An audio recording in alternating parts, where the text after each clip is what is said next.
اشرح لي صدري ويسر لي أمري واحلل عقدة من لساني يفقهوا قولي.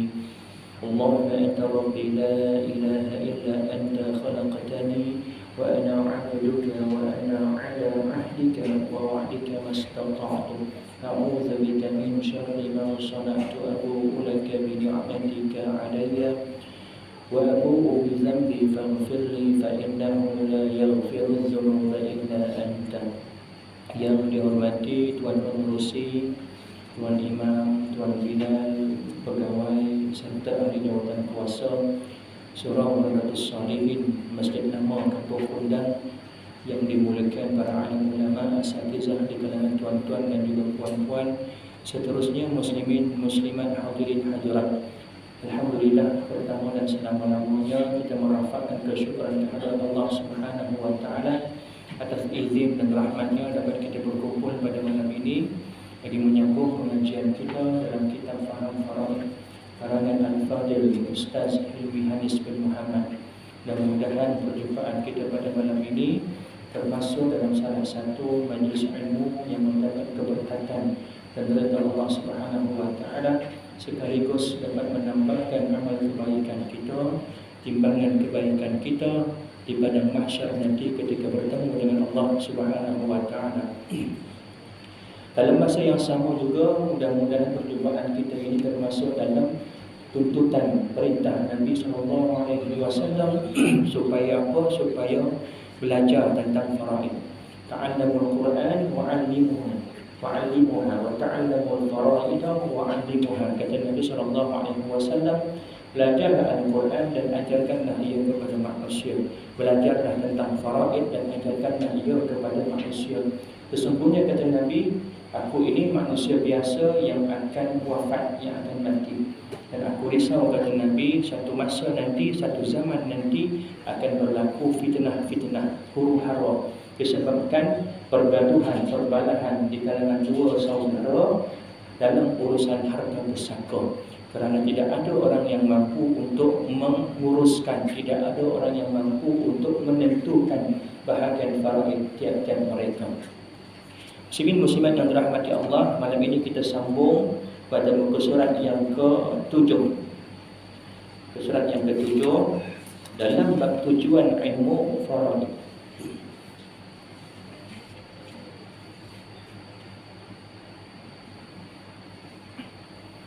Tujuan ilmu faraid.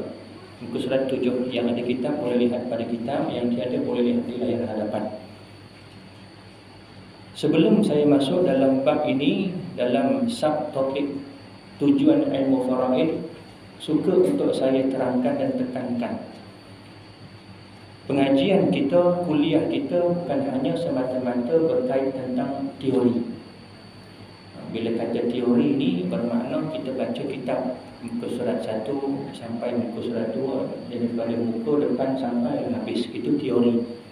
Tetapi kita juga akan melibatkan tentang isu-isu semasa yang berlaku di tanah air kita, supaya kita nampak apa permasalahan, masalah yang timbul yang berkait tentang urusan faraid. Itu yang kedua.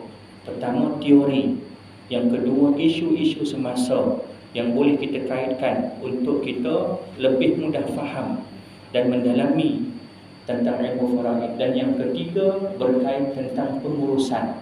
Bila kata pengurusan ini, praktikalnya apa yang perlu kita buat bila berlaku masalah isu semasa sedemikian, apa tindakan yang perlu kita lakukan berkait tentang pengurusan. Tujuan ilmu faraid. Ilmu faraid adalah bertujuan untuk menentukan dan memberikan bahagian tertentu daripada harta pusaka si mati kepada ahli warisnya yang berhak. Ini antara tujuan utama. Walaupun banyak lagi tujuan-tujuan yang paling penting, perkara pertamanya adalah perintah Allah Subhanahu wa taala. Perintah Nabi sallallahu alaihi wasallam. Nabi sallallahu alaihi wasallam perintah kepada kita supaya belajar. Kemudian Allah Subhanahu wa taala menetapkan dalam Al-Quran dan menegaskan fardatan minallah, ini adalah ketetapan dari Allah Subhanahu wa taala. Tetapi secara amnya, supaya kita nampak apa tujuan kita mempelajari ilmu faraid ini, adalah untuk menentukan dan memberikan bahagian tertentu daripada harta pusaka si mati kepada ahli warisnya yang berhak. Pendek je, tetapi perbahasannya panjang sampai muka surat 300 lebih nanti dalam buku ini.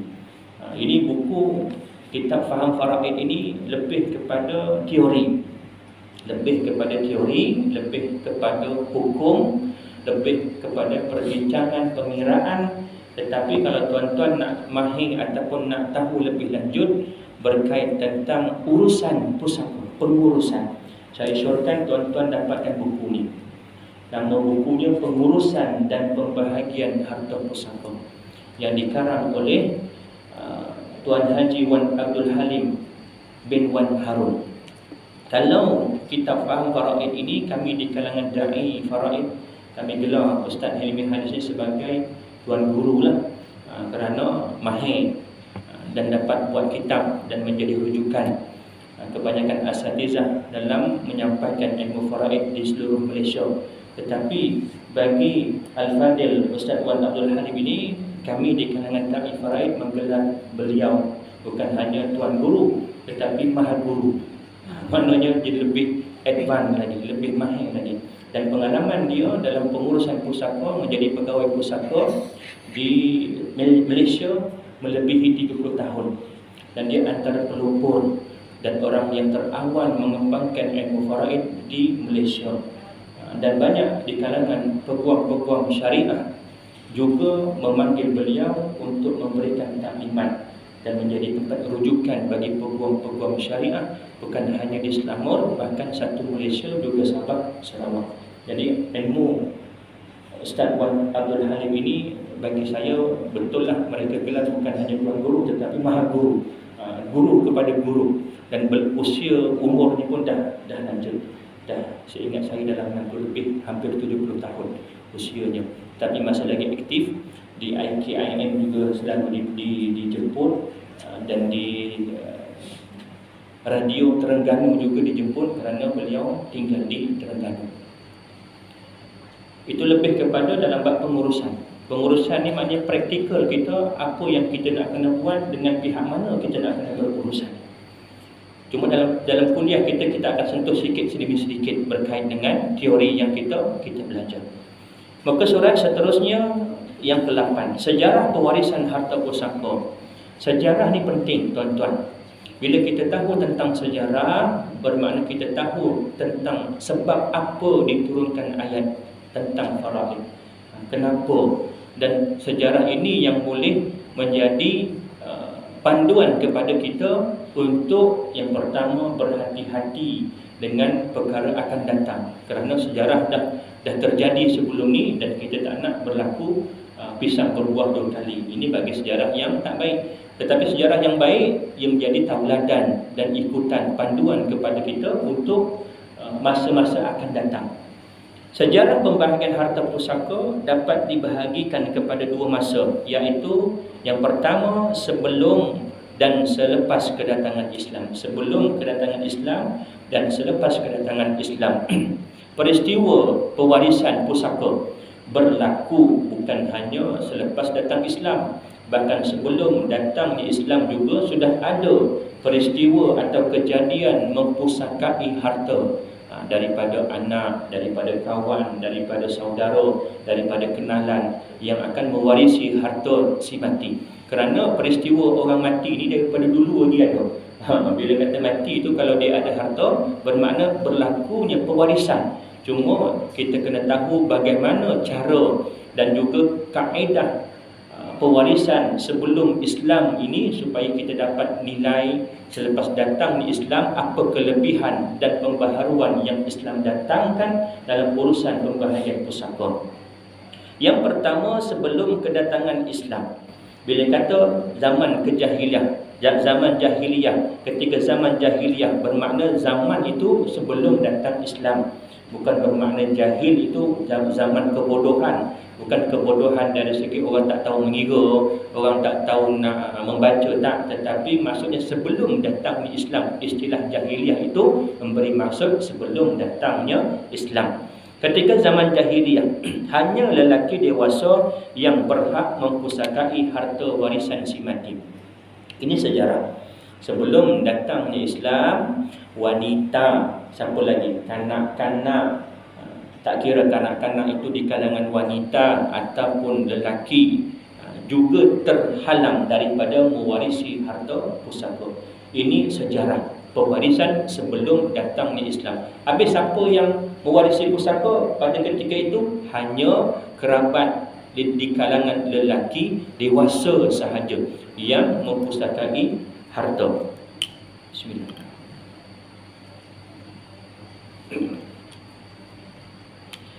Mereka akan mewarisi harta pusaka melalui 3 keadaan, iaitu yang pertama dengan keadaan ataupun sebab an-nasab, iaitu keturunan, nasab.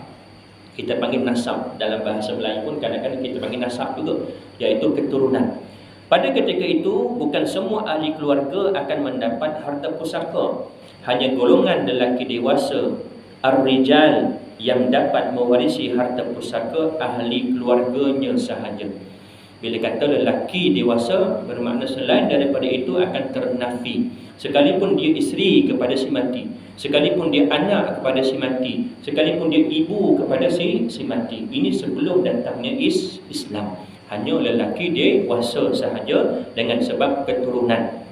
Alasan mereka ialah kaum wanita dan kanak-kanak merupakan golongan yang lemah. Kerana pada ketika itu kaum wanita hanya peranannya di dapur, hanya peranannya membesarkan anak-anak, hanya peranannya melayani suami. Itu kehidupan sebelum datangnya Islam. Keadaan wanita pada ketika itu, itulah lebih kurang peranan mereka pada ketika itu. Alasan mereka ialah kaum wanita dan kanak-kanak merupakan golongan yang lemah. Golongan ini tidak berupaya untuk melindungi suku kaum mereka daripada serangan musuh. Oleh itu, mereka terhalang daripada mewarisi harta pusaka. Bangsa Arab ketika itu mengatakan, adakah patut kami memberikan harta, yakni warisan, kepada orang yang tidak tahu menunggang kuda, tidak pandai memegang pedang, dan tidak mahir bertarung dengan musuh? Ketiga aspek ini merujuk kepada siapa? Wanita dan kanak-kanak. Kerana pada ketika itu, yang tahu menunggang kuda, yang pandai memegang pedang dan bertarung dengan musuh hanya di kalangan kaum lelaki dewasa sahaja. Ini peristiwa keadaan warisan sebelum Islam. Namun begitu, muka surat yang ke-9,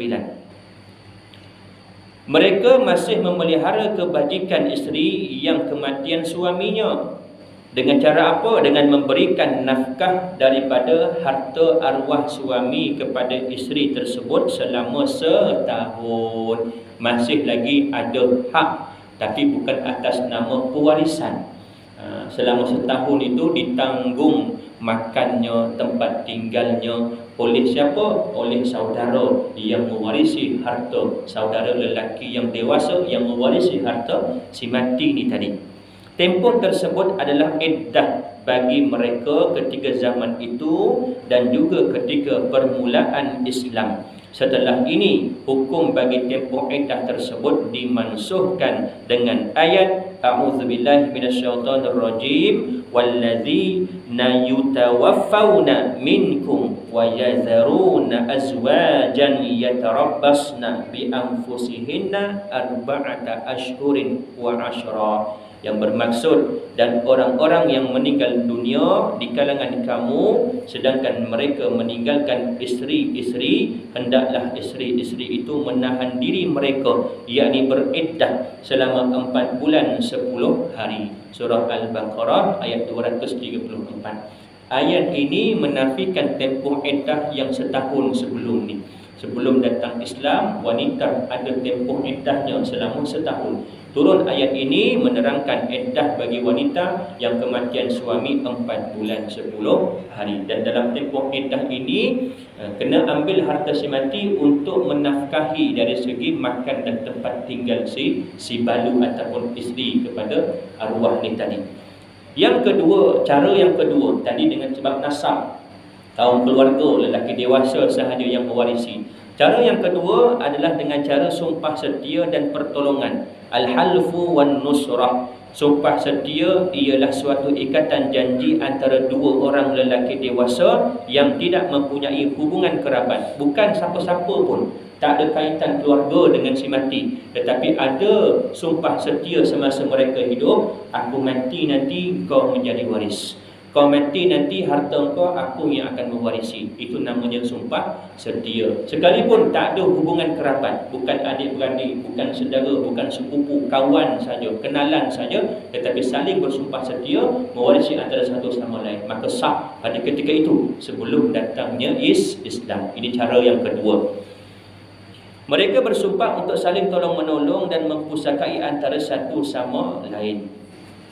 Di antara lafaz yang digunakan ialah darahku darahmu, kamu mewarisiku dan aku mewarisimu, kamu menolongku dan aku menolongmu, dan sebagainya. Contoh-contoh kalimat ataupun ayat untuk mereka saling mewarisi antara satu sama lain.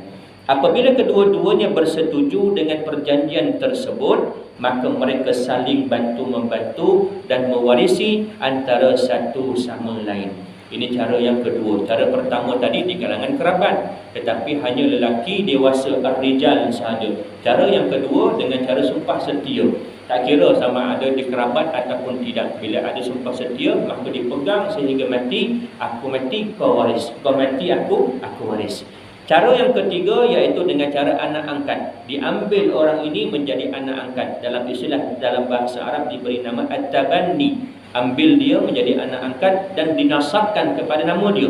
Contoh, kita ambil anak angkat namanya Ali, nama saya Ridwan, Ali dibinkan dengan Ridwan. Ini sebelum datangnya Islam. Sekarang datang Islam mengharamkan, tak bagi dah untuk menasabkan. Nak jaga, tetapi haram untuk menasabkan. Maksud nasab apa? Bin atau dibintikan kepada nama ayah angkatnya. Biar nama dia, ayahnya ada, kekalkan. Tapi nak jaga boleh, tabani boleh, harus, tetapi dibin, dinasabkan atas nama ayah angkat dah tak boleh, haram hukumnya. Dulu ini perkara-perkara yang sering berlaku sebelum datangnya Islam, menjadi satu bi'ah, kebiasaan orang Arab pada ketika itu. Di antara amalan golongan lelaki Arab jahiliyah ialah mengambil anak orang lain sebagai anak angkat mereka. Mereka boleh menasabkan anak itu kepada mereka sendiri, bukan kepada bapa sebenar anak itu. Dibinkan, dinasabkan maknanya dibinkan kepada ayah angkatnya. Menurut mereka, bapa dan anak angkat tersebut boleh mempusakai antara satu sama lain jika salah seorang meninggal dunia. Ini sebelum datang Islam. Ada 3 keadaan. Pertama, kepada lelaki dewasa. Yang kedua, dengan sebab sumpah setia. Yang ketiga, dengan sebab tabanni, ambil anak angkat. Selepas kedatangan Islam, ini kita lihat bagaimana Allah Subhanahu wa taala menetapkan cara mempusakai harta selepas datangnya Islam. Hukum faraid tidak dilaksanakan serta-merta setelah ajaran Islam mula berkembang di bumi Mekah. Hukum pembahagian pusaka diperintahkan secara berperingkat, adalah bertujuan supaya tidak membebankan umat Islam ketika itu untuk mengamalkannya. Berperingkat sedikit demi sedikit. Walau bagaimanapun, dia punya finalnya adalah penghujungnya. Walaupun ada ayat Al-Quran menerangkan peringkat pertama, peringkat kedua, cara pelaksanaan pusaka itu, tetapi dimansuhkan dengan ayat yang terakhir. Nanti kita akan jumpa dia punya tingkat ataupun peringkat. Peringkat pertama bagaimana, peringkat kedua bagaimana, sampailah peringkat yang terakhir. Yang kita ambil dan guna pakai sehingga hari ini adalah peringkat yang terakhir. Terdapat 4 peringkat dalam melaksanakan hukum pewarisan dari permulaan Islam sehingga Islam itu menjadi kuat. Yang pertama, peringkat pertama, muka surat yang ke-11. Pada permulaan Islam, ikatan sumpah setia dan pertolongan yang dibuat ketika zaman jahiliyah diteruskan. Maknanya Islam mengakui Nabi SAW tak larang, masih lagi dibenarkan. Bila kata tak larang, merupakan sunnah ke tidak? Ya, sunnah. Sunnah apa dia? Apa yang disandarkan kepada baginda Nabi SAW melalui perkataan, melalui perbuatan dan melalui ikrar. Ikrar ni maknanya Nabi membiarkan dan membenarkan perkara itu berlaku, juga dikira sunnah. Maknanya boleh, harus dilakukan. Selepas datangnya Islam, zaman jahiliyah itu masih lagi diteruskan keadaannya, iaitu ada lagi ikatan janji untuk pertolongan dan pewarisan di antara dua orang lelaki yang bersahabat. Mereka bersumpah akan saling tolong-menolong antara satu sama lain ketika mereka hidup dan saling mewarisi apabila salah seorang daripada mereka meninggal dunia. Bahagian yang diwarisi adalah 1/6. Cuma Islam meletakkan had.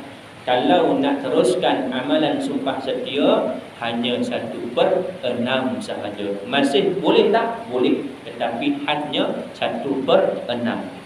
Allah Subhanahu wa taala berfirman dalam surah An-Nisa ayat yang ke-33, a'udzubillahi minasyaitonir rajim, walladzina aqadat aymanukum fa'atuhum nasibahum innallaha kana 'ala kulli syai'in syahida. Dan mana-mana orang yang kamu telah membuat ikatan setia dengan mereka, yakni untuk membantu dalam masa kecemasan dan kesusahan, maka berikanlah kepada mereka bahagiannya 1/6. Sesungguhnya Allah sentiasa menyaksikan tiap-tiap sesuatu.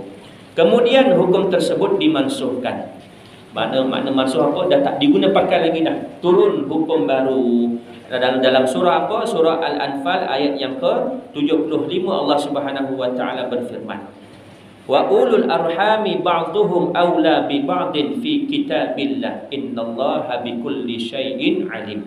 Yang bermaksud dalam pada itu orang-orang yang mempunyai pertalian kerabat setengahnya lebih berhak atas setengahnya yang lain menurut hukum kitab Allah. Sesungguhnya Allah Maha mengetahui akan tiap-tiap sesuatu. Peringkat ini dah menafikan hak dua orang yang janji setia tadi. Maknanya dah tak boleh lagi dah, tetapi diguna pakai kepada siapa? Orang yang ada pertalian kerabat, ada hubungan kekeluargaan. Yang ini sahaja yang boleh mewarisi harta pusaka si mati. Selain itu juga, sistem pengambilan anak angkat masih diteruskan. Pada permulaan Islam, dikisahkan bahawa Rasulullah SAW telah mengambil Zaid bin Harithah sebagai anak angkat baginda dan menamakannya Zaid bin Muhammad. Ini kisah sirah bagaimana Allah mengharamkan dinasabkan nama anak angkat kepada bapa angkat. Nabi SAW melakukan ini dalam tauhid yang lepas kita dah bincangkan dalam kitab Akhlak. Harus bagi para rasul, para nabi melakukan perbuatan seperti manusia biasa selagi mana tidak mengurangkan izzah ataupun martabat mereka sebagai seorang nabi dan juga rasul. Cuma kadang-kadang ada orang menganggap, habis itu kenapa Nabi buat salah? Adakah Nabi tidak maksum? Tidak.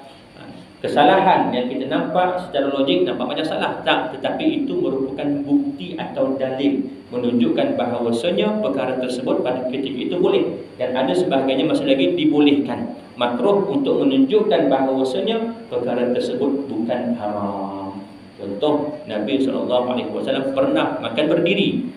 Untuk menunjukkan bahawasanya hukum makan berdiri itu boleh, tetapi makruh, tidak haram.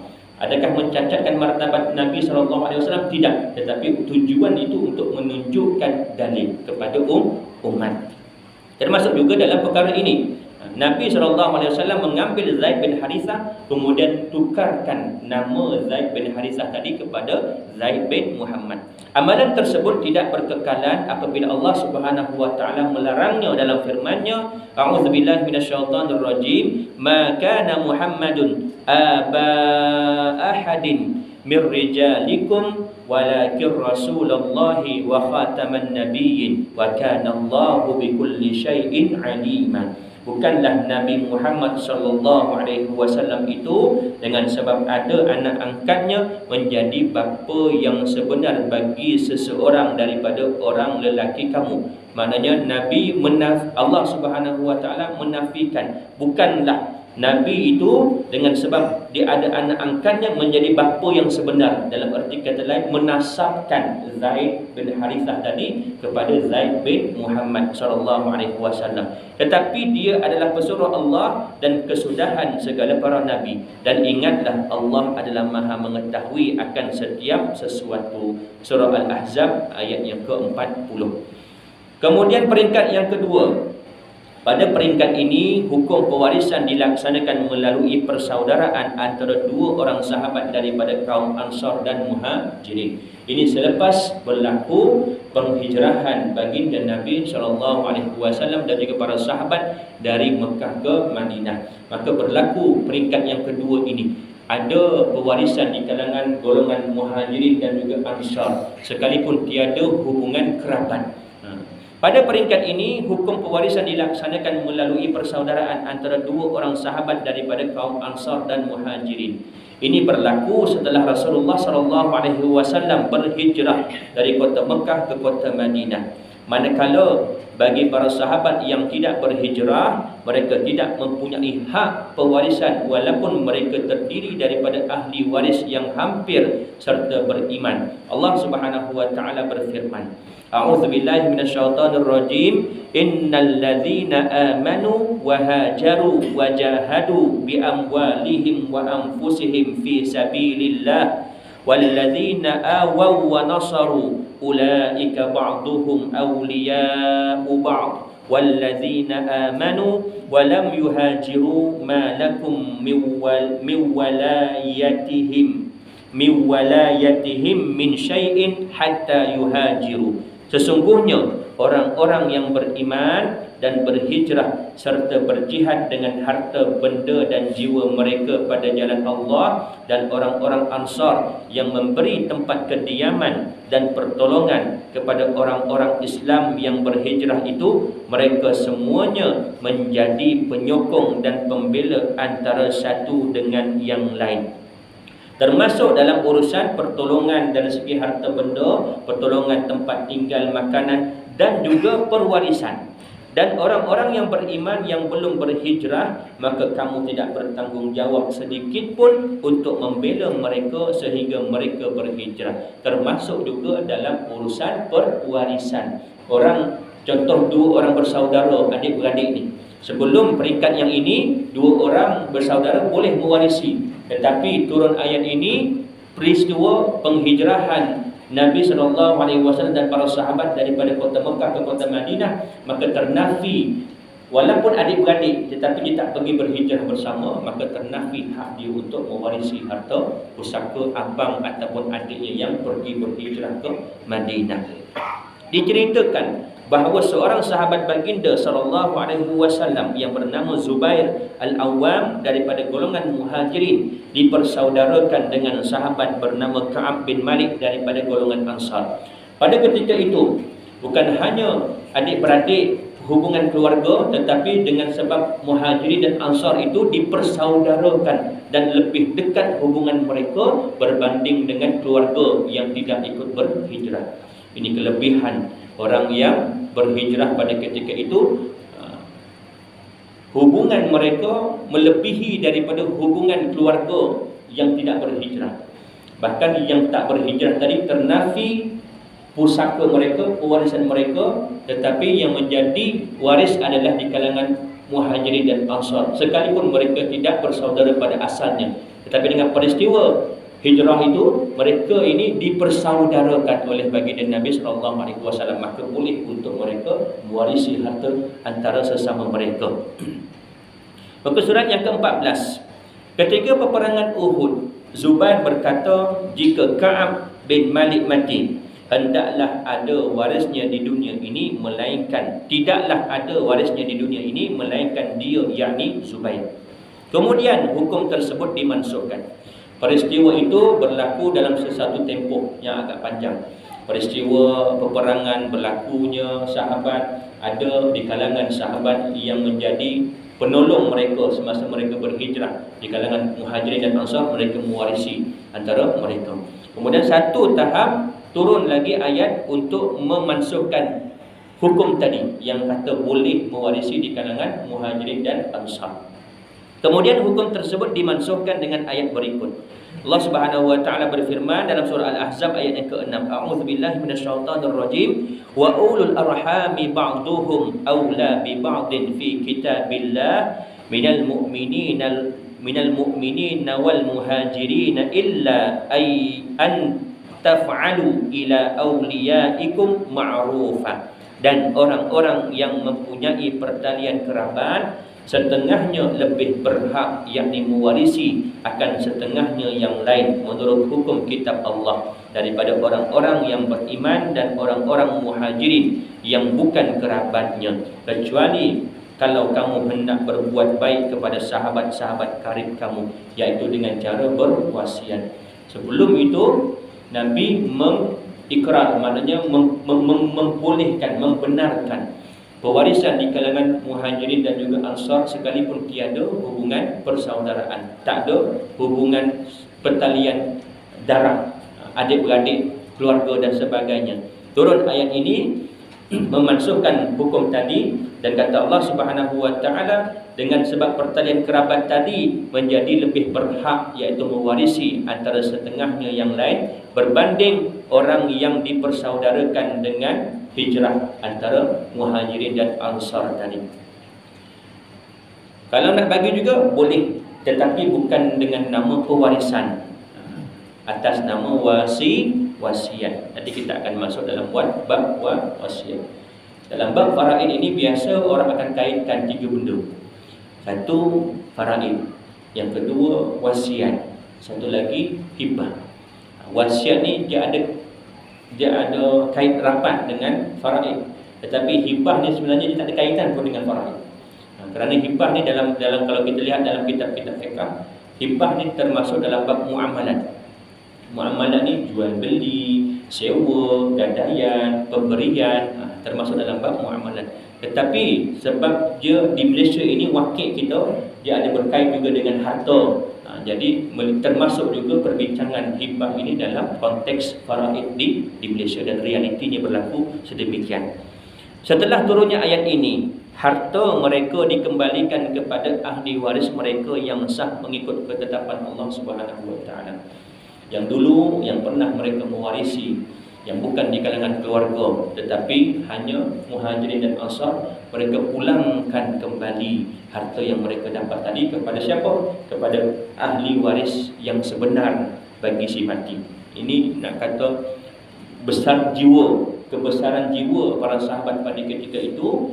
Bila turun sahaja ayat untuk memerintahkan sesuatu perkara, sami'na wa ata'na. Tak fikir panjang, tak tanya kenapa, tak pertikaikan, terus kembalikan hak yang sepatutnya mewarisi harta ini tadi di kalangan kaum keluarga kerabat, mereka pulangkan terus kepada kaum kerabat si mati, yang mana mereka dapat sebelum ini dengan sebab janji setia di kalangan Muhajirin dan Ansar.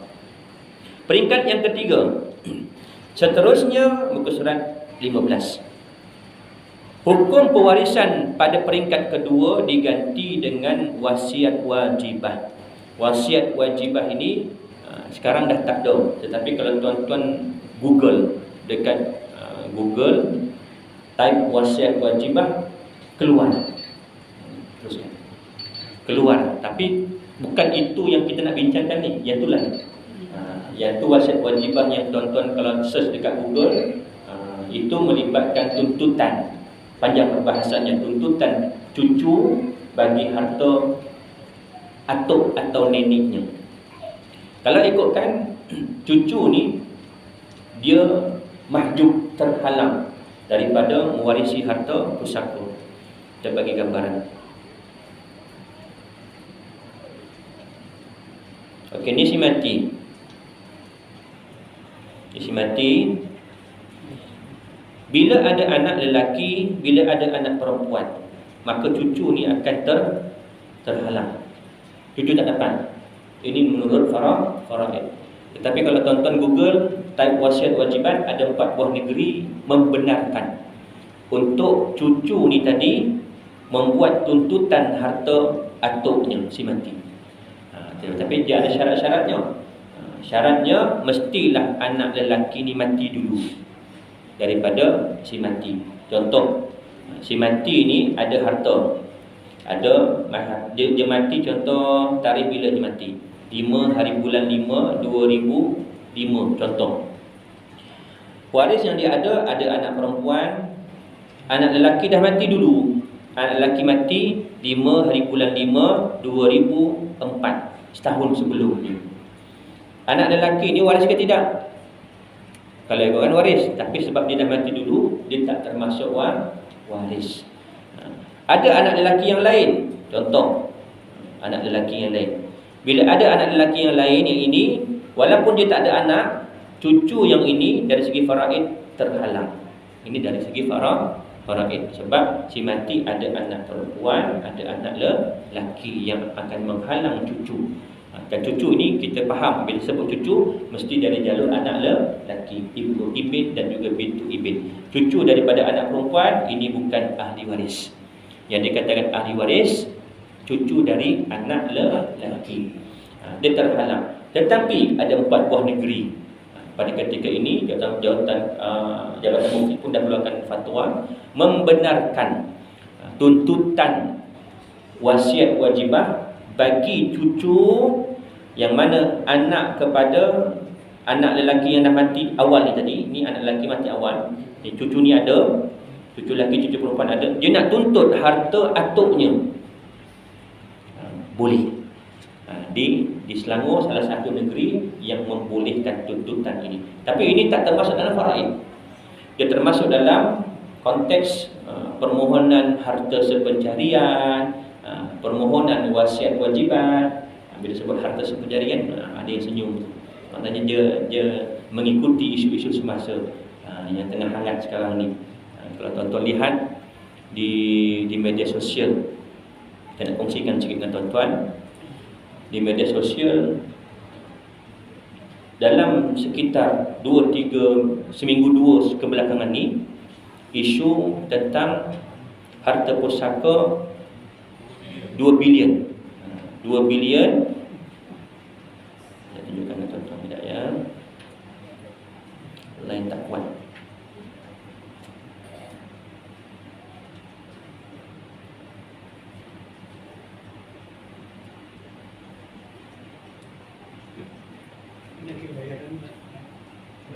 Ini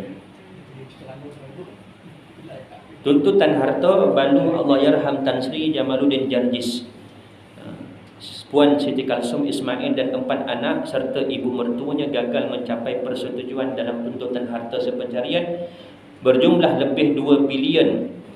2 bilion ni harta tuntutan sepencarian, bukan harta milik si mati. Bermakna harta si mati lebih daripada 2 bilion. Tuan-tuan faham tak maksud harta sepencarian? Ini isu semasa kita nak kaitkan dengan faraid. Harta sepencarian ni maknanya apa? Isteri muslimat di belakang, bila kematian suami, dia boleh menuntut di mahkamah tinggi syariah atas nama harta sepencarian. Walaupun harta tu tadi contoh tanah suaminya tadi dibeli oleh suami menggunakan duit sepenuhnya suami. Contoh, tak ada guna duit isteri pun. Tetapi bila suami ni mati, isteri ni boleh tuntut harta sepencarian daripada tanah ni tadi. Dia kena kemukakan bukti dan hujah kepada hakim untuk apa, sebab apa dia nak menuntut harta sepencarian tadi. Contoh, ini antara yang biasa berlaku tuntutan tu sebab-sebab yang biasa digunakan. Kalau misalnya kata pembelian itu menggunakan nama arwah saja, tetapi duit tu duit daripada saya. Ini pun berlaku, biasa berlaku. Pinjam nama arwah suami, tetapi duit itu sebahagian menggunakan duit saya. Jadi pihak hakim ni dia nak bukti. Apa bukti puan memberi duit kepada suami semasa pembelian ataupun bayaran angsuran si mati ini? Rumit ke tak rumit? Rumit. Arwah ni meninggal tahun 2005, tak silap saya. 2005 ke 2015? 2015, maaf. 2015. Masa kemalangan helikopter. Sekarang tahun 2023. Berapa tahun dah? 8 tahun. Faraid pusaka boleh buat tak? Tak boleh buat selagi mana ada tuntutan harta sepencarian, wasiat wajibat yang kita bicarakan tadi. Jadi pihak mahkamah, pihak hakim dia akan tanya satu persatu. Jadi kalau misalkan katalah dia bukan isteri saja boleh tuntut, suami pun boleh tuntut.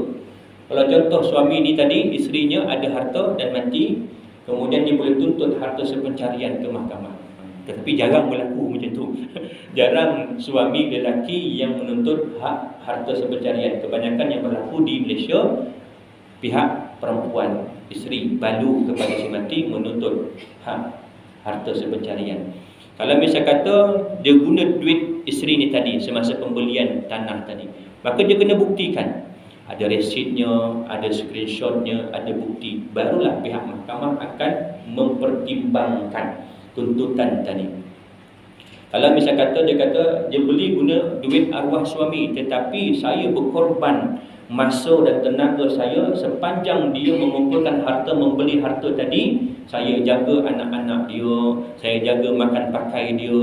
Yang ni juga ada hujah-hujah yang diberikan oleh pihak perempuan ketika membuat tuntutan. Walau bagaimanapun, bukan mesti dapat.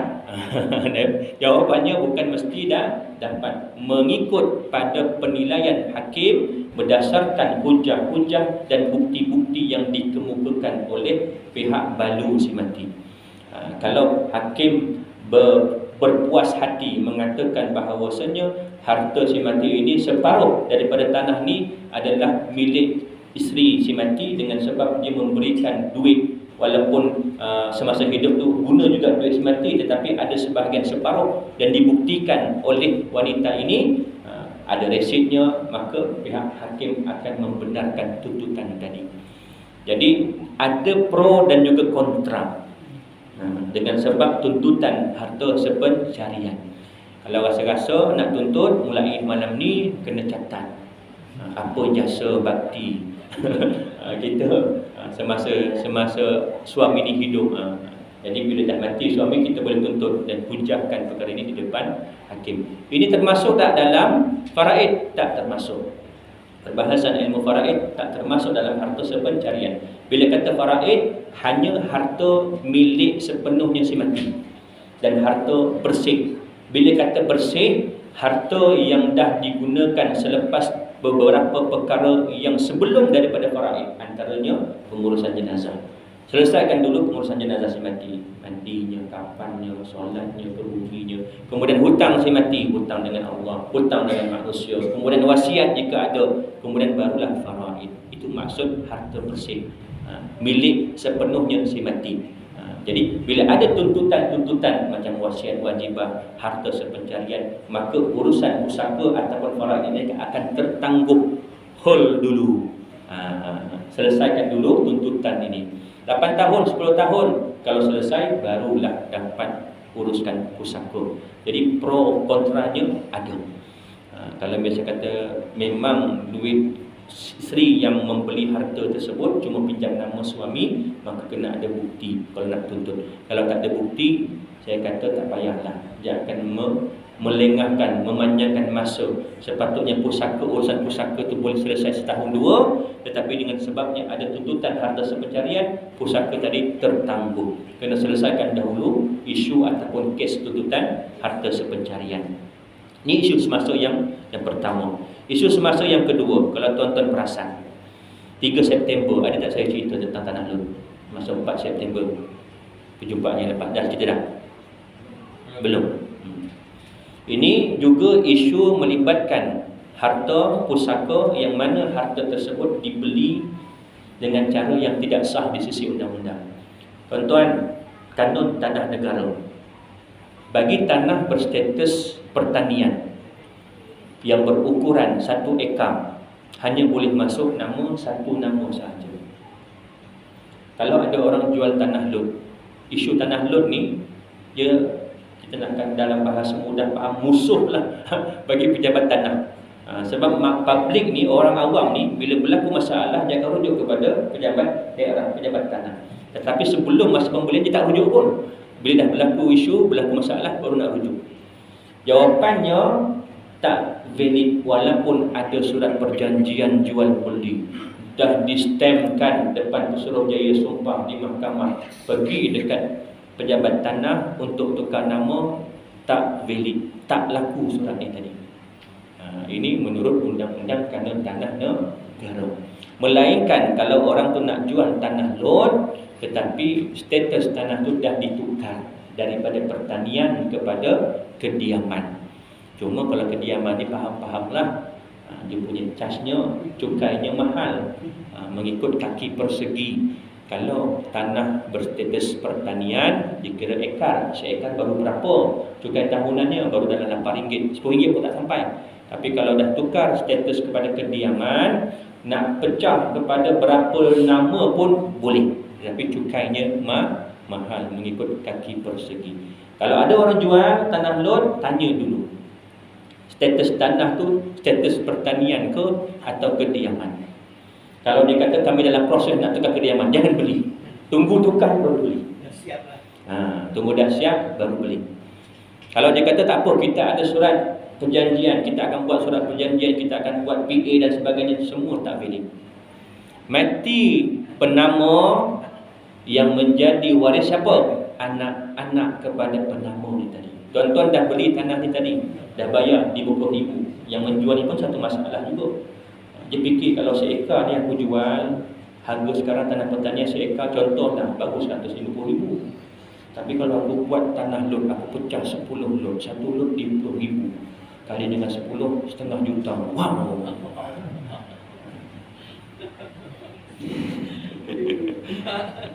Tak kelabu mata. Tapi kesannya kepada orang yang membeli ni tadi. Yang membeli ni akan teraniaya. Adalah surat apa sekalipun tak laku, tak valid. Mati penama ni tadi, yang mewarisi tanah adalah waris kepada penama. Kita nak tukar nama masa hidup tak boleh, sebab tanah tu 1 ekar, tak boleh masuk nama banyak. Ini kita jual 10 nama, buat tanah lot 10, jual ada 10 nama nak masuk, memang tak boleh. Kerana tanah negara dah meletakkan syarat 1 ekar untuk tanah pertanian hanya 1 nama sahaja. Ini banyak berlaku. Ini sangat-sangat banyak berlaku. Bila dah berlaku, ini isu dia ni dihalau selepas mendiami rumah tadi selama 35 tahun. Siapa yang halau? Anak kepada penama, waris kepada penama. Anak-anak ni pula, kalau yang faham, alhamdulillah, dia tahu masa hidup arwah ayah ni memang dah jual tanah ni, dia boleh bagi kan pembeli ni. Tetapi bila dia kelabu mata, dia nampak ini peluang, nak tuntut juga. Ini peluang aku katanya. Tanah sekarang dalam mahal, seekar. Ni daerah tanah yang mahal. Harga tanah ni kalau seekar jutaan ringgit. Mau tak kelabu mata?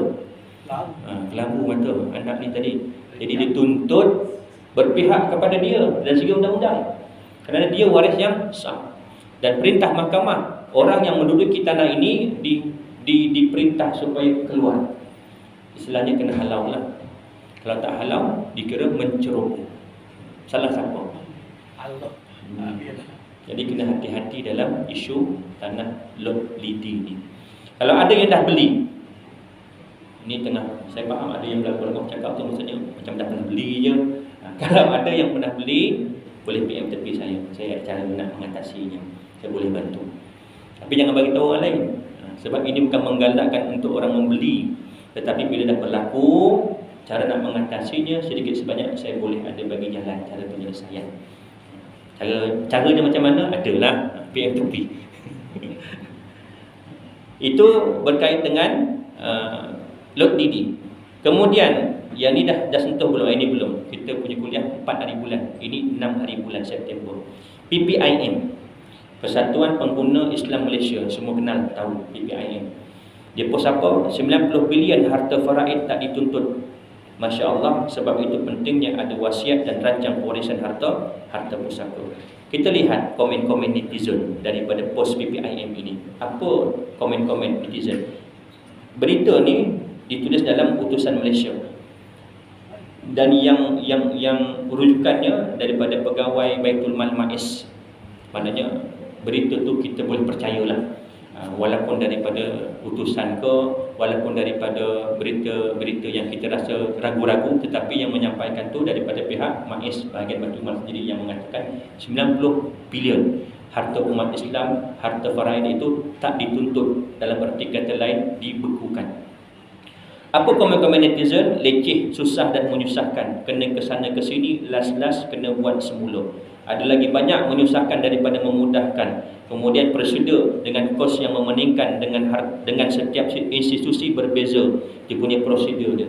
Ini komen-komen luahan-luahan masyarakat.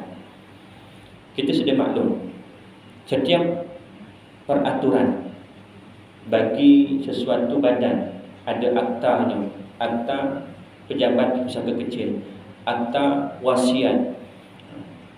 Semuanya ini adalah untuk kemaslahatan secara umum. Saya yakin jika waris menguruskan harta pusaka dengan segera, urusan pusaka tersebut mudah saja sebenarnya. Kalau kita tahu proses, berlaku saja kematian, bincang terus di kalangan ahli waris, lantik salah seorang di kalangan ahli keluarga sebagai pentadbir di kalangan keluarga.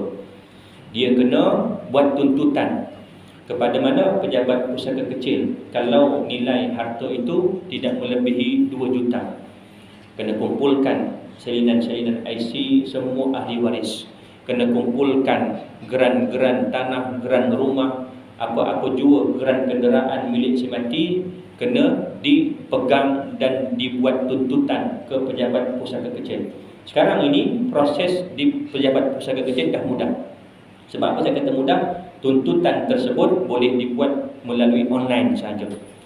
Tuan-tuan boleh scan dokumen-dokumen yang diperlukan, geran tanah, geran rumah, geran kenderaan milik si mati, duit, penyata bank, duit dalam akaun, duit dalam tabung haji, duit dalam KWSP, masukkan sekali dalam tuntutan tersebut. Kemudian salin bagi juga, lampirkan sekali dengan salinan-salinan IC waris-waris di kalangan waris ibu, bapa, pasangan, anak-anak si mati ini, lampirkan sekali. Kemudian dah submit melalui online, print. Bila dah print, kena dapatkan cop Pesuruhjaya Sumpah, baru hantar yang hard copy ke pejabat pusaka kecil. Kemudian tunggu perintah bicara kuasa. Lebih kurang tempoh yang diambil dalam 2 bulan. Tak sampai 6 bulan lah, antara 2 bulan ke 6 bulan.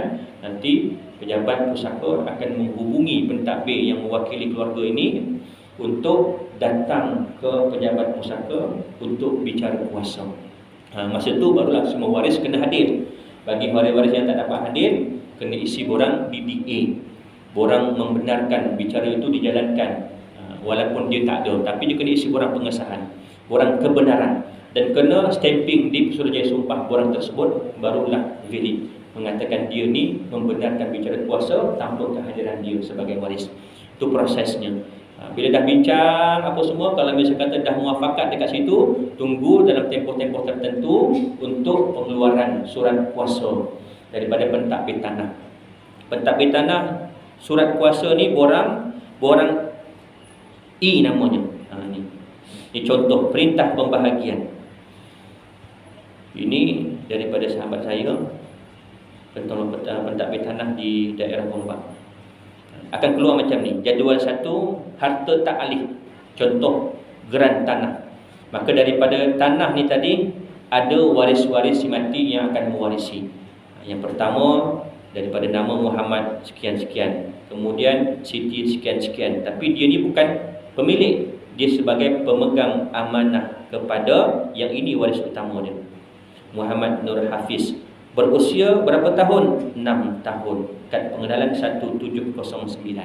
Sekarang 2023.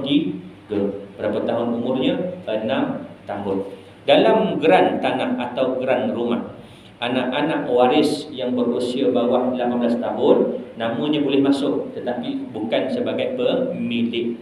Dia cuma nama, kena ada pemegang amanah. Siapa dia? Siti ni tadi, yang akan menjadi pemegang amanah kepada harta Muhammad Nur Hafiz ni. Ini bagi harta tak alih, tanah, rumah. Kenderaan tak boleh banyak nama. Kenderaan satu nama saja yang boleh masuk, urusannya di JPJ. Dan kenderaan termasuk dalam harta alih, sekali dengan duit, sekali dengan duit saham, duit dalam akaun, dalam tabung haji, dalam KWSP. Tetapi dalam masa yang sama, pentadbir akan caveat bagi milik anak ni tadi. Caveat ni maknanya apa? Kena ada sekatan supaya Siti ni tadi tak boleh jual bagi pihak anak ini yang di bawah umur. Kena tunggu anak ni usia 18 tahun baru boleh nak jual ke, nak pindah milik ke, sebab di caveat. Ataupun dia kena buat tuntutan pembatalan caveat. Dan pentadbir tanah berpuas hati sebab-sebab tertentu dia nak mohon, maka boleh untuk pindah milik sekalipun anak ni masih lagi di bawah usia 18 tahun. Dia kena buat pembatalan caveat. Ini bagi contoh harta tak alih. Ini harta alih. Seperti contoh wang simpanan dalam KWSP. Ada berapa? RM51,563.25. Di kalangan ahli-ahli waris yang cukup umur 18 tahun ke atas, mereka akan dapat terus. Ni yang pertama, yang kedua, yang ketiga. Tetapi bagi anak ni tadi, Muhammad Nur Hafiz tadi, dia tak dapat terus. Dia akan pergi ke mana? Amanah Raya Berhad. Ini bagi harta alih, duit dalam akaun, tabung haji, saham. Jadi anak-anak yang tidak cukup umur, bawah 18 tahun, pemilikan dia, harta alihnya akan dipegang oleh siapa? Amanah Raya Berhad. Tak adalah zalim mana, kita boleh tuntut. Kalau misal kata tadi, siapa yang menjadi pemegang amanah ataupun dia punya penjaga dia boleh tuntut di amanah raya untuk keluarkan sedikit duit. Contoh, waktu nak buka sekolah, boleh buat tuntutan, keluarkan 1,000, keluarkan 2,000 sikit. Time nak raya, boleh pihak amanah raya Berhad membenarkan untuk pengeluaran sedikit. Semua tak boleh, kena tunggu usianya 18 tahun baru boleh buat tuntutan pengeluaran sepenuhnya milik penama ni tadi bila usianya dah cukup 18 tahun ke atas. Kelebihan, ada lebih, ada kurangnya, ada pro kontra amanah raya ni. Kelebihan dia, dividen dia cukup tinggi. Dividen dia cukup tinggi. Kalau tabung haji sekarang dividen berapa? 300, 400. ASB berapa dividen? 600, 700. Itu pun kita rasa dah banyak. Tetapi amanah raya dividennya lebih tinggi. Ada satu kes sahabat saya uruskan, kanak-kanak itu waktu hartanya, bahagian dia, harta alihnya dipegang oleh amanah raya. Waktu itu kanak-kanak itu berusia baru dalam 3 tahun lebih. Harta bahagian dia tak sampai RM3,000. Usia 18 tahun baru boleh dituntut. Bila dituntut, harta yang terkumpul dalam amanah raya menghampiri RM20,000. Maknanya penambahan tu banyak. Dia akan jadi compounding. Istilahnya compounding. Ada dividen tahun pertama, masuk tambah dengan nilai pokok, modal pokok. Nanti tahun kedua, dividen bertambah lagi, sampailah usia 18 tahun, hampir RM20,000. Untung tak untung? Untung. Itu dia punya kelebihan. Tapi kekurangan dia tak boleh guna duit tu sepanjang tempoh dia bawah umur. Kalau bagi isu yang anak ini tadi, contoh ditadbir oleh ibunya, isteri kepada si mati. Isteri si mati bukan secara automatik sebagai pemegang amanah. Ini kena faham undang-undang kita di Malaysia. Isteri bukan secara automatik. Yang menjadi automatik siapa? Ayah. Kalau tak ada ayah, ayah kepada si mati. Kalau tak ada ayah si mati, orang yang dilantik sebagai wasi pentadbir oleh si mati. Contoh saya ada anak bawah usia 18 tahun. Bila saya mati, bahagian anak-anak ni tadi akan dipegang oleh amanah raya Berhad. Boleh tak saya lantik isteri saya semasa saya hidup sebagai pentadbir? Boleh. Kena lantik, kena buat wasiat sebagai isteri kita, wasi pentadbir bagi harta anak kita. Bila kita buat, ada hitam putihnya, kita kemukakan, maka isteri kita akan menjadi pentadbir harta yang alih bagi anak-anak kita. Itu kelebihan dia. Isteri kita boleh gunakan duit itu untuk membesarkan anak-anak. Dalam keadaan mungkin dia tak bekerja, jadi ada harta daripada bahagian anak ini tadi, harus untuk dia gunakan untuk kegunaan anak ini tadi. Walaupun dia sebagai seorang ibu, dari segi hukum itu adalah hak anak, tapi boleh untuk dia menggunakan untuk membesarkan anak ini tadi. Nak sekolah, nak beli baju, nak raya, nak kena beli baju dan sebagainya. Sehinggalah usianya cukup sampai umur 18 tahun, dipindahkan hak milik kepada anak tersebut. Ini contoh borang E yang dah siap proses. Ada surat kuasa. Bila ada surat kuasa ni tadi, barulah bawa surat ini pergi ke bank untuk menuntut hak masing-masing. Selagi tak ada surat kuasa ni, bank tak akan membenarkan duit dikeluarkan oleh waris. Kena ada surat kuasa. Surat kuasa nak dapat ni, kena prosesnya, kena buat permohonan dulu. Kena lampirkan salinan IC waris, kena lampirkan salinan geran-geran tanah dan sebagainya, kena ada proses bicara kuasa, kena ada penetapan siapa waris yang nak dimasukkan nama. Dari segi faraid, ya kita faham ia melibatkan hak.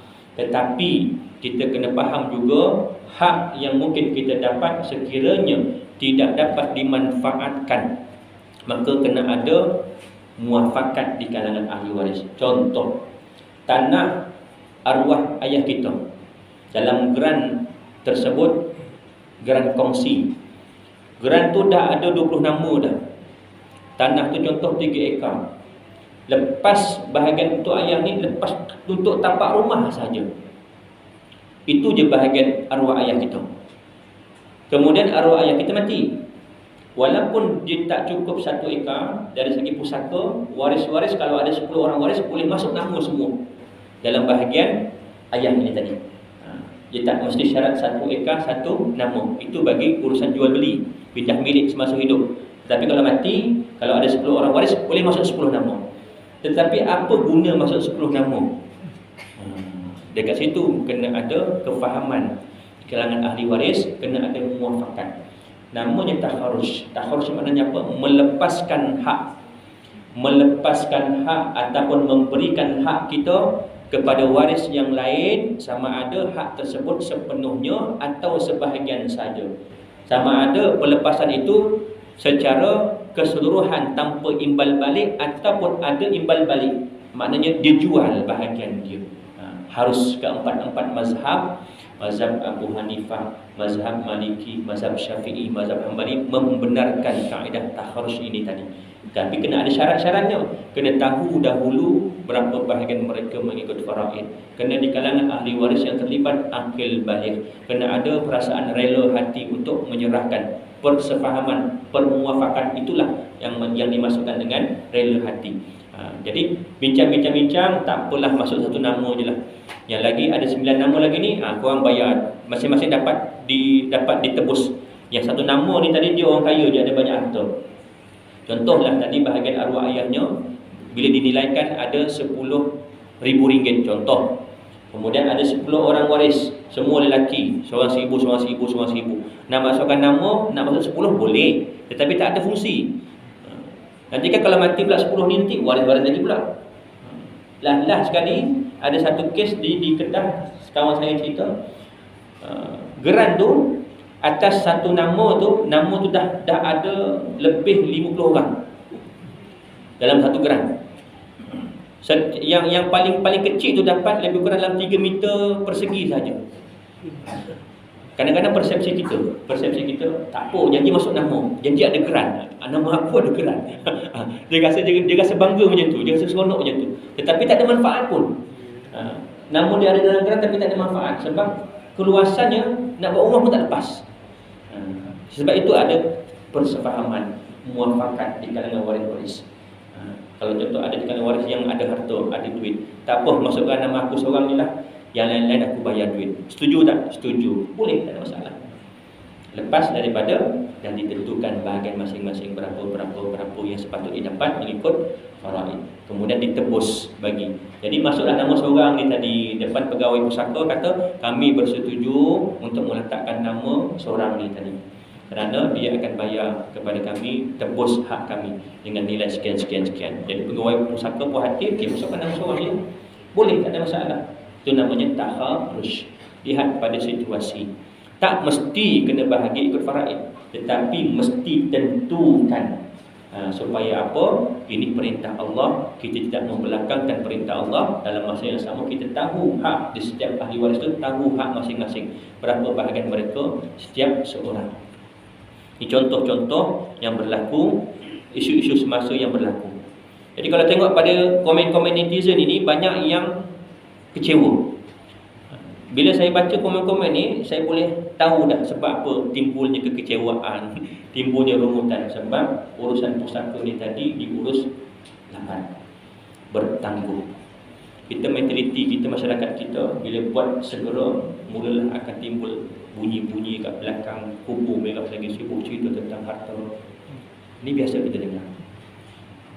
Kemudian tu gila harta lah tu. Itu belum lagi mak ayah yang tak nak bagi kerjasama. Mak ayah pun sama juga, yang jenis tak faham. Kita tak salahkan, tapi ini realiti yang berlaku.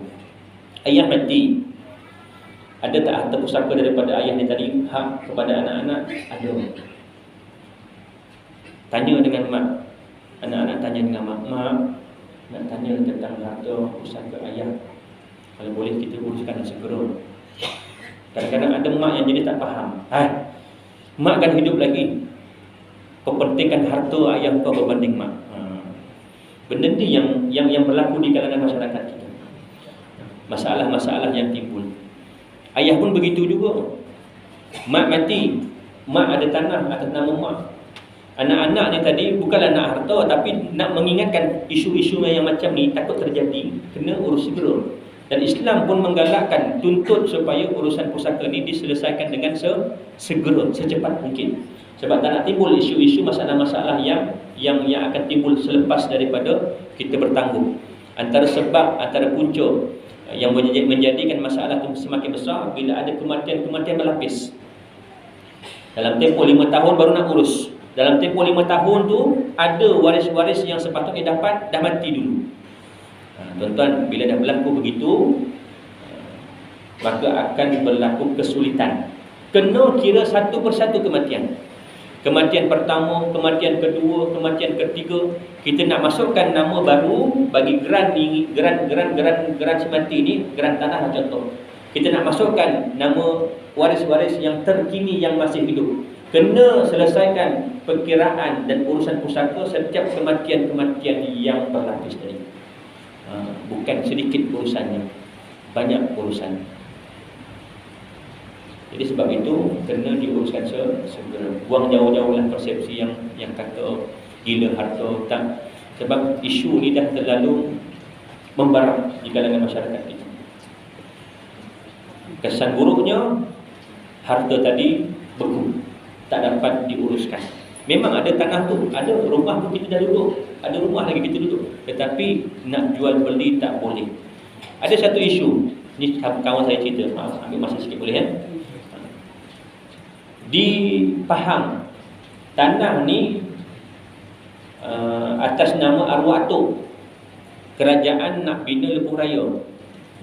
Jadi bila nak bina lebuh raya, nak ambil pengambilan tanah dia sikit, bahagian dia ni. Bila kerajaan nak ambil, biasanya harganya berlipat kali ganda. Kalau contoh harga pasaran tu, 1 ekar tu contoh 100,000. Bila kerajaan nak ambil alih, mungkin kerajaan boleh bagi dalam 200,000, 300,000. Sebab nak bina lebuh raya.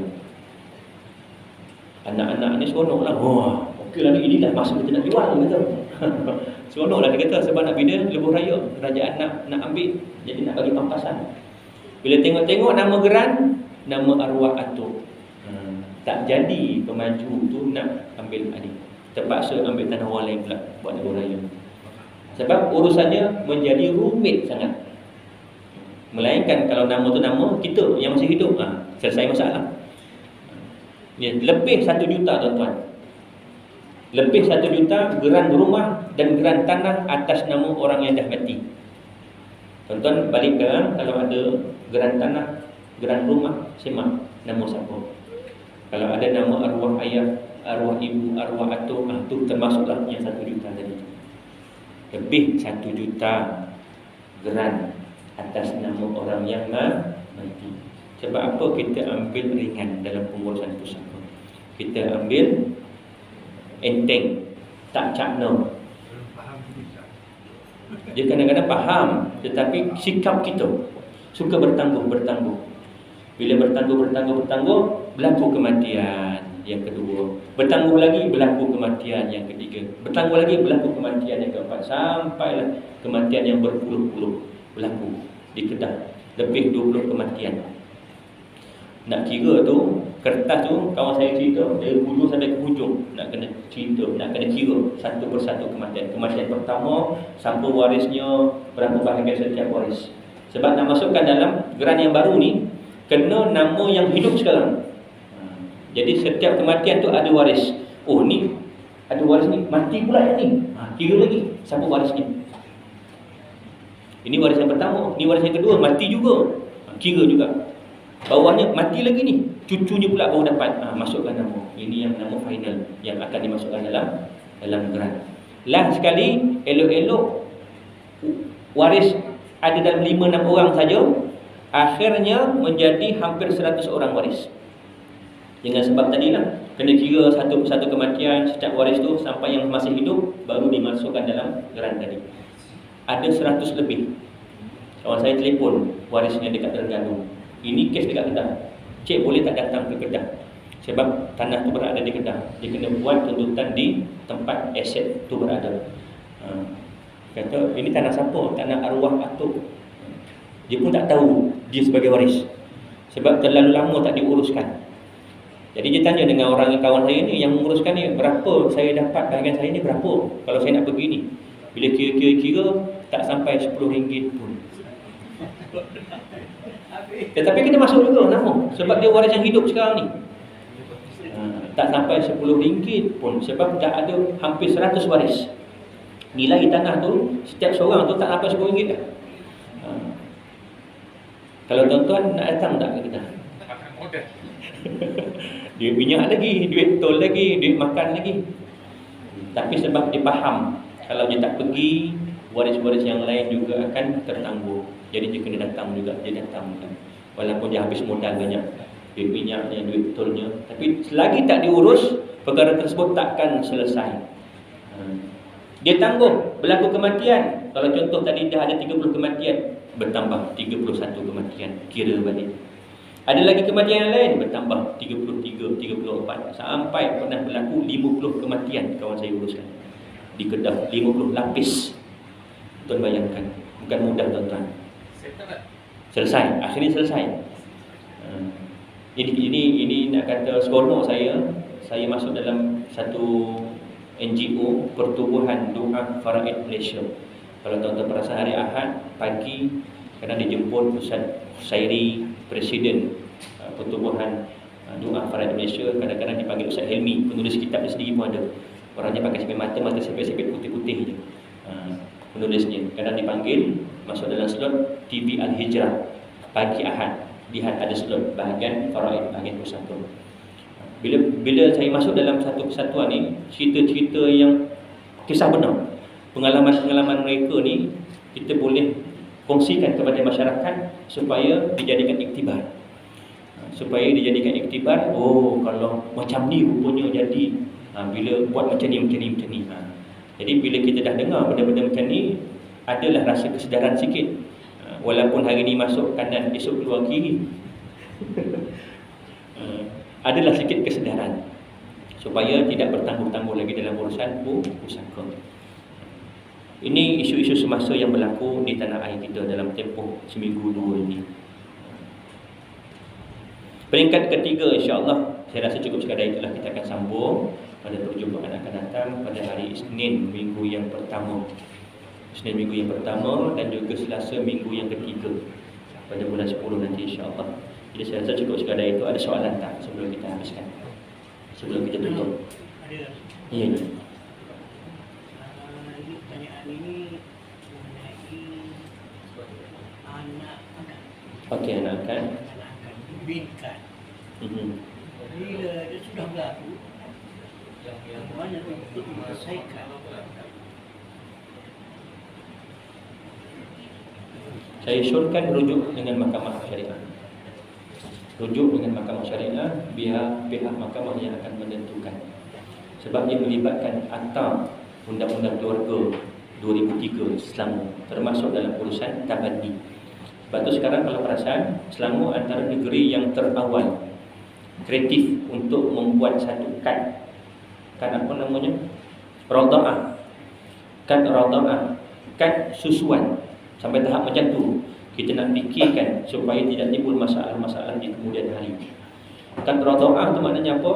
Kita ada anak angkat, kita susukan dia. Kita boleh buat kad bagi anak ini menunjukkan bukti dia sebagai anak susuan kita. Supaya apa? Supaya akan datang tak berlaku percampuran nasab, berkahwin. Rupa-rupanya dia ni nasab mahram aku. Banyak berlaku. Bila kaji-kaji balik rupanya mahram. Bukan mahram keluarga nasab tak, dengan sebab susuan. Saudara susuan mahram, tak boleh kahwin. Walaupun lain mak, lain bapa, tetapi dengan sebab susuan tadi menjadi darah daging, haram untuk dia berkahwin. Jadi isu-isu yang begitu saya syorkan rujuk kepada mahkamah, ataupun untuk peringkat awal mungkin boleh rujuk kepada pegawai agama di pejabat daerah PAID. Cerita masalah-masalah itu. Sebab di PAID pun dia ada satu unit kaunseling. Kaunseling ni bukan masalah isu gaduh nak cerai je tak. Semua isu boleh kita utarakan untuk kita tanya. Ada perkara-perkara yang kita mungkin tak faham, kita boleh rujuk dengan pihak Jabatan Agama Islam Selangor JAIS di daerah masing-masing.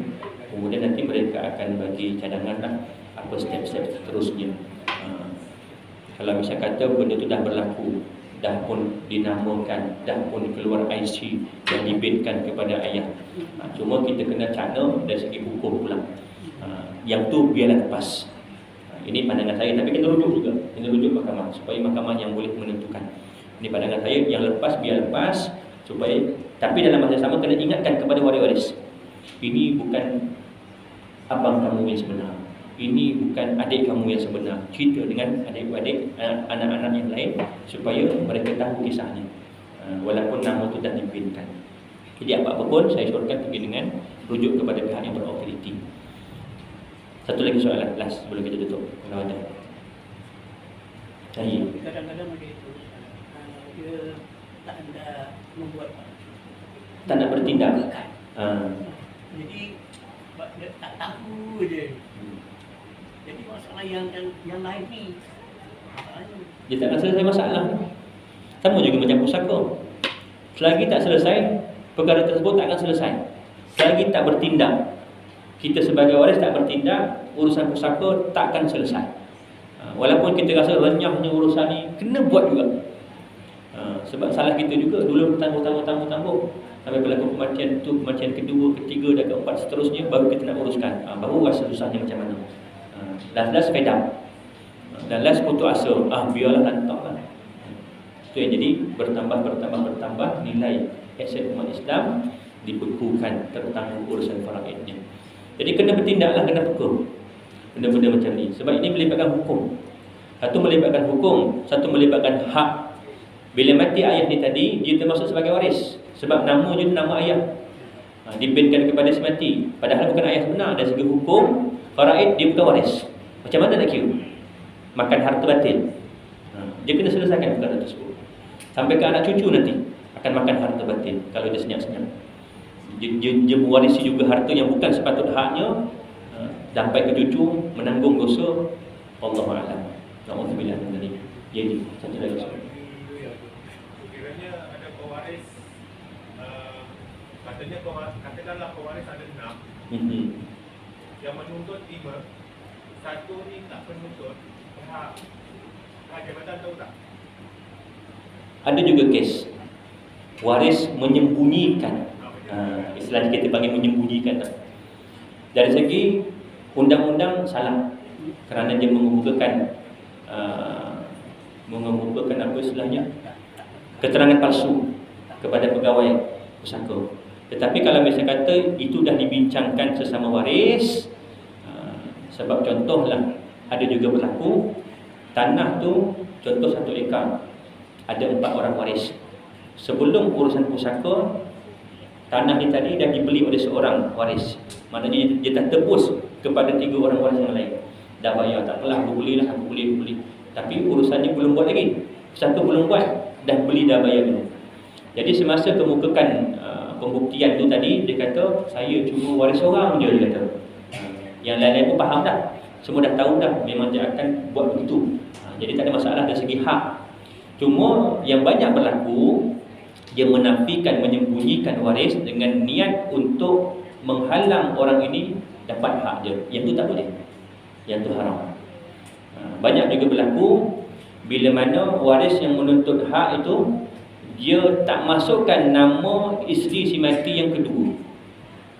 Contoh, si mati ni dulu pernah berkahwin dan ada anak, kemudian bercerai dan tak dengar berita lagi dah, tinggal dekat tempat lain, tak tahu berita, ataupun tahu berita, tahu yang ni adik-beradik sebapa, ada 2 orang anaknya, maknya pun masih ada, maknanya mak tiri kepada anak yang menuntut ni tadi.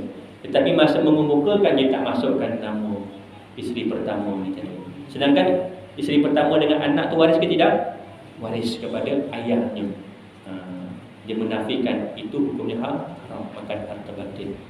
Sebab tu bila buat siasatan, kami di kalangan dai ni, kami akan buat siasatan satu persatu secara terperinci, walaupun kadang-kadang soalan tu nampak macam lawak, nampak macam kelakar.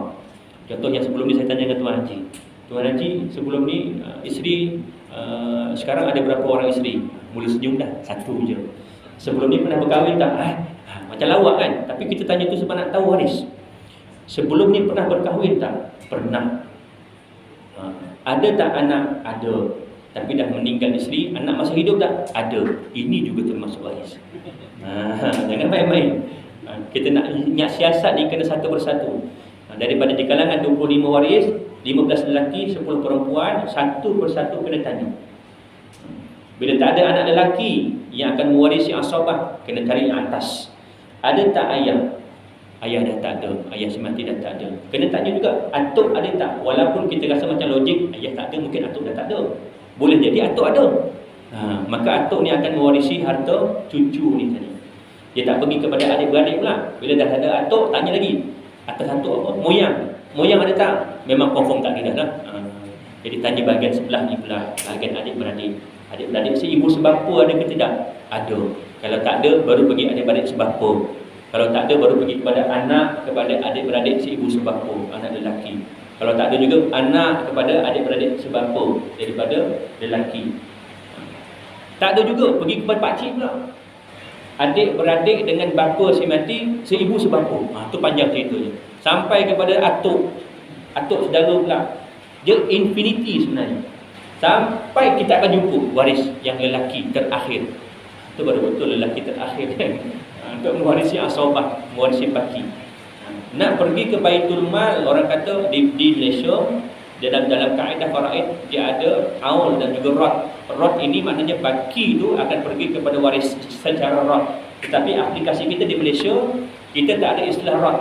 Maknanya kalau ada baki, tak ada waris lelaki, harta kita ni akan pergi ke Baitul Mal. Tapi nak pergi ke Baitul Mal bukan mudah.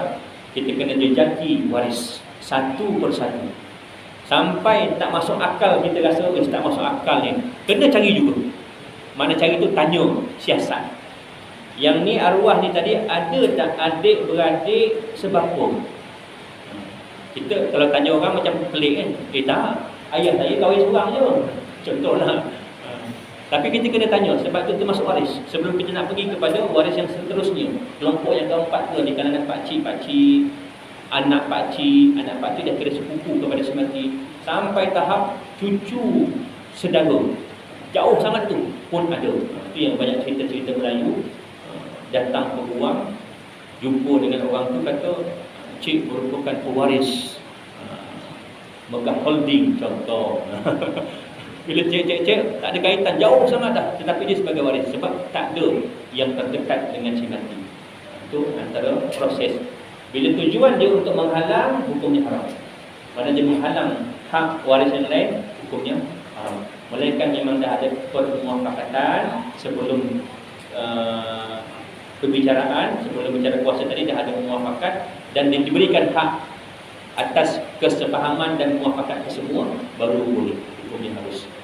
Jadi berbalik pada soalan tadi, tengok apa tujuan dia mengurangkan, menggugurkan nama warisnya itu. Kalau tujuannya untuk menafikan hak dia, haramlah. Kalau bertujuan untuk memudahkan urusan, macam contoh taharus ni tadi, contoh yang tadilah, tanah tu tadi sepatutnya masuk satu rumah je boleh muat, untuk tapak rumah je, tetapi waris ada 10 orang. Jadi bincang-bincang muafakat masuk namun saja. Yang lain tu nanti akan ditebus haknya. Ataupun yang lain tu kata tak apalah adik, kamu ambil je lah, abang tak apalah, abang dah ada rumah. Boleh. Maksud taharus itu apa? Menyerahkan hak sebahagian atau sepenuhnya, berimbal balik ataupun tidak berimbal balik. Maknanya ada timbal balik, ditebus, dibayar ataupun tak dibayar, harus hukum itu. Selepas kita dah tentukan dahulu mengikut kiraan faraid masing-masing. Itu syaratnya. Masuk dulu faraid, baru boleh keluar. Taharus daripada perkataan kharaja, keluar. Dalam bahasa Arab kharaja tu maksudnya keluar. Kena ada perbuatan masuk, barulah adanya perbuatan keluar. Tuan Haji masuk dalam surau, nanti kat luar saya tanya, Tuan Haji buat apa saya keluar daripada surau? Sebab apa? Tadi masuk, kena masuk dulu. Kalau tiba-tiba Tuan Haji tak masuk dalam, tiba-tiba saya tanya, Tuan Haji buat apa? Keluar dari surau. Bila masa Tuan Haji masuk? Dia tak akan berlaku. Sebab apa? Tak ada masuk, maka tak berlaku keluar. Begitu juga kaedah faraid. Kena masuk dulu, tahu dulu, tentu dulu, kerana tentu itu wajib. Fariidatan min Allah. Pembahagian tu atas muafakat. Kalau macam kata ada waris kata, aku nak mengikut faraid, wajib bagi dekat dia, itu hak dia. Allahu a'lam. 9 cukup. Saya rasa cukup sekadar itu. Yang bagi itu datang daripada Allah, dan mudah-mudahan itu datang daripada kelemahan diri saya. Saya mohon maaf, mohon ampun kerana terkesan bahasa. Kepada saya tuan-tuan dan juga puan-puan, kita akan mendengar sebagai kafarah dan salawat Allah. Subhanallah wa bihamdihi, asyhadu an la ilaha illa anta,